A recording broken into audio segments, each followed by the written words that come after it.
About 10 years ago, I started teaching a workshop, the Dharma workshop, every New Year's Day. The reason I started teaching that workshop was people would ask me about Dharma. How do you know about Dharma or your purpose or your life's purpose? How do I find my Dharma? And because I came from a community of yogis and a community in Ayurveda, Dharma was something that people were a bit more on the lookout for.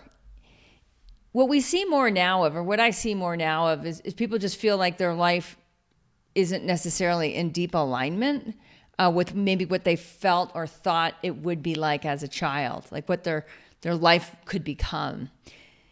So in this next section around deepening your Dharma, so Dharma has a number of different roots to it. It's this word of to uphold.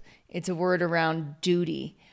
It's also now, in modern context, more of a word around purpose. When I look at Dharma, I look at your purpose as being revealed in chapters. So we don't necessarily need to get the whole book. What we want to look at is like, what is the next chapter of our life? What is our purpose in the next chapter of our life, so that we can step into deep alignment in our actions to fulfill that purpose, to uphold that duty, to be who we can be in this lifetime, to respond appropriately, to take on the responsibility of truly being ourselves, of truly acting day to day in alignment with who we are, what we're here to do, and who we're here to become next. So this next section, for some of you who haven't taken an introspective time to do deep work around life purpose, around even like a deathbed perspective, if you were to look back on your life, what would you have wanted to have happen? And are you living in alignment with that?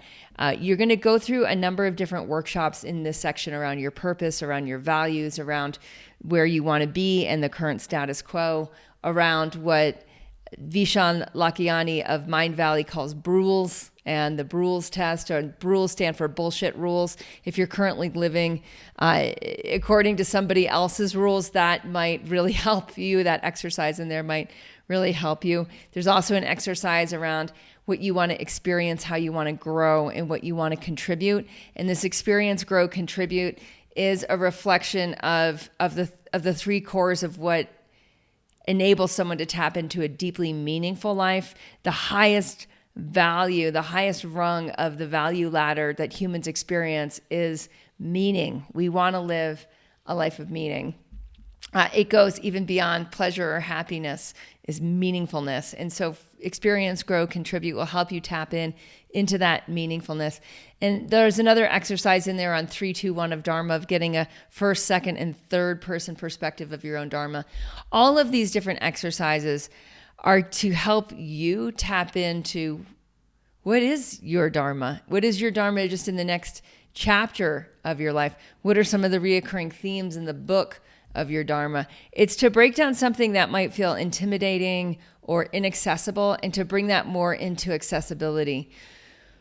I've set goals before that weren't really in alignment with my Dharma. They seemed a little like out there, too big or too far away. And these exercises help you actually get into alignment in the next chapter of your life, so that the goals that you're setting, or the dream that you're envisioning becomes more and more tangible and actionable. And that'll really then set us up for the first iteration of the 5 elements in Master of You, of stepping into your space, stepping into your vision, your time, and your habits and your body, and the underworld of the deeper lessons that will be revealed in the first iteration. So we're trying to get there as quickly as and efficiently and effectively as we can. And part of this deepening your Dharma is for the effectiveness that will really help in the first iteration of Master of You.